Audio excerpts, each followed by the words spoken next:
बिस्मिल्लाहिर्रहमानिर्रहीम। अज़ीज़ तलबा, अस्सलाम वालेकुम। उम्मीद करता हूँ कि आप सब खैरियत से होंगे। अल्लाह ताला आप सबको और आपके घर वालों को अपने हिफ्ज़ व अमान में रखे। ग्रामर के कुछ पॉइंट्स आपके सामने स्क्रीन पर मौजूद हैं। कुछ पास्ट पेपर्स में ग्रामर की चीज़ों के बारे में इस तरह के सवाल मौजूद हैं।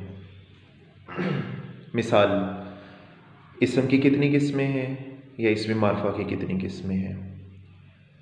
तो डिटेल चूँकि हम लोग क्लास में लाइव इसको सारा पढ़ चुके हैं, तो आज मैंने सिर्फ इनका शॉर्ट व्यू, इनकी जो इकसाम हैं, जो इनकी तादाद है, वो आपके सामने लिखी है। इसके साथ इससे अगला लेक्चर जो होगा उसमें इससे अगला पॉइंट आपको बता दूंगा, यानी कि इसके बाद आगे जो चीज़ें हैं उनकी एग्ज़ाम भी हम इसी तरह से एक शॉर्ट व्यू में देखेंगे। लफ्ज़ की किस्में दो होती हैं। नंबर एक पे लफ्ज़ मौजू। लफ्ज़ मौजू बामानी कलमा कहते हैं। बामानी जो लफ्ज़ है जिसके कुछ मानी उसको लफ्ज़ मौजू कहेंगे। नंबर दो पे है लफ्ज़ मुहम्मल, जिसके कुछ मानी ना हो, बेमानी लफ्ज़ लफ्ज़ मौजू कहलाता, लफ्ज़ मुहम्मल कहलाता है। तो लफ्ज़ की दो किस्में हैं, टोटल इसके सामने दो। नंबर दो है लफ्ज़ मौजू की किस्में। लफ्ज़ मौजू की दो किस्में हैं, एक कलमा और दूसरा कलाम।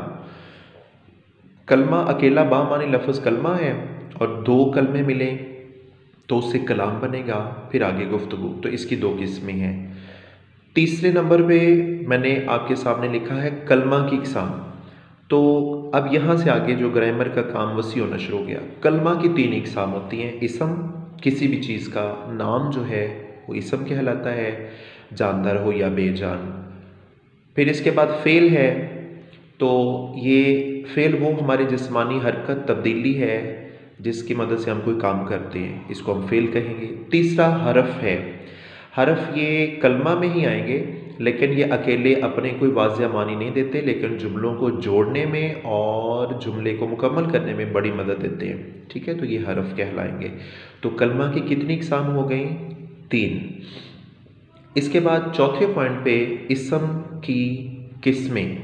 तो इसम की किस्में दो हैं। नंबर एक है इसमें ज़ात, जब किसी चीज़, किसी वजूद के बारे में, किसी स्ट्रक्चर के बारे में बात की जाएगी। नाम होगा तो वो इसमें ज़ात है, मसलन अहमद, महमूद, आयशा।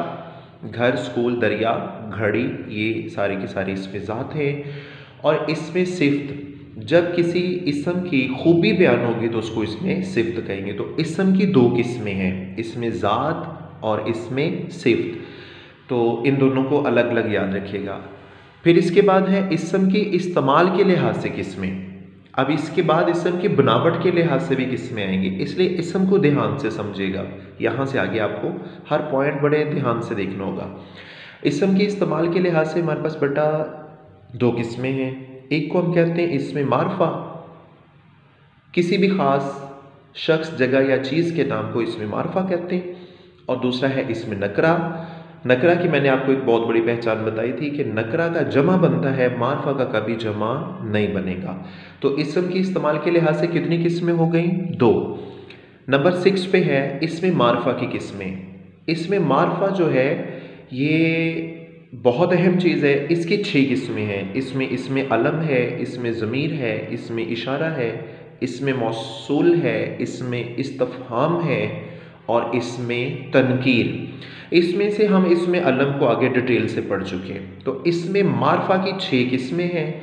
6 में से इसमें अलम और फिर इसमें अलम की आगे 5 इकसाम है। इसमें अलम की इकसाम में नंबर 1 पे है ख़ताब, नंबर 2 पे है लक़ब, नंबर 3 पे तखल्लुस, नंबर 4 पे कुनियत और नंबर 5 पे उर्फ़।